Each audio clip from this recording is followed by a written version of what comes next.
Hello everyone. आप सभी ने दिवाली फेस्टिवल को अच्छे से एंजॉय किया होगा। तो चलो अब हम पढ़ाई भी स्टार्ट करते हैं। और हम जो एथिक्स में कोटेशन बेस्ड पीवाईक्यू है उनको देख रहे थे।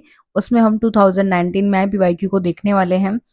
जहां हृदय में सुचिता है वहां चरित्र में सुंदरता है। जब चरित्र में सौंदर्य है तब घर में समरसता है। जब घर में समरसता है तब राष्ट्र में सुव्यवस्था है। जब राष्ट्र में सुव्यवस्था है तब विश्व में शांति है। तो मैंने आपको पहले ही बताया था कि पहले जो कोटेशन में बोला गया है उसको आपको 1 से 2 लाइन में एक्सप्लेन करना है। और सबसे पहले आपका काम यही है कि वीडियो को पॉज करके आपको ये सोचना है कि आप इस आंसर में क्या लिखने वाले हो।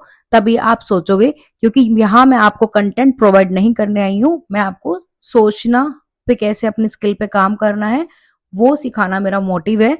और इसलिए मैं बोल रही हूँ आप ये जो मेरे एथिक्स के जो लेक्चर्स हैं उनको लेने से पहले एक बार मेरी एससी की क्लास ले लो, ताकि आपको कोई भी प्रॉब्लम ना आए, क्योंकि ये जो सारा मैं पढ़ाने वाली हूँ वहीं से कनेक्टेड है।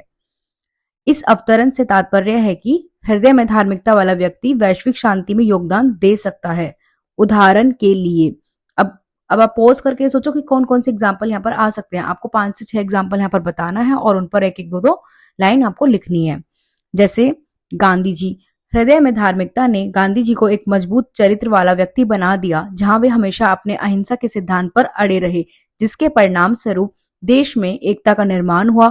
उन्होंने ब्रिटिश राज के अंत में हिंदुओं और मुसलमानों के बीच विकसित होने वाले विभाजन को कम करने के लिए सर्वधर्म समभाव की भावना पर जोर दिया। इसी तरह से नेल्सन मंडेला, हृदय में धार्मिकता के कारण दक्षिण अफ्रीका में गोरों को समान अधिकार दिया, जिससे देश में व्यवस्था कायम हुई और विश्व शांति में योगदान दिया। अब आप ऐसे ना जाने मैंने इससे में आपको कितने सारे एग्जाम्पल करवाए हैं जिनकी कहीं ना कहीं जो भूमिका है वो विश्व शांति स्थापित करने में रही है।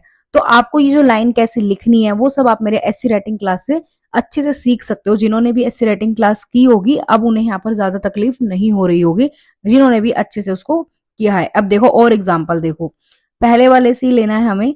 यहाँ से जैसे हम नेल्सन मंडेला हमने एग्जाम्पल उठाया, ये किसी और क्वेश्चन के लिए था।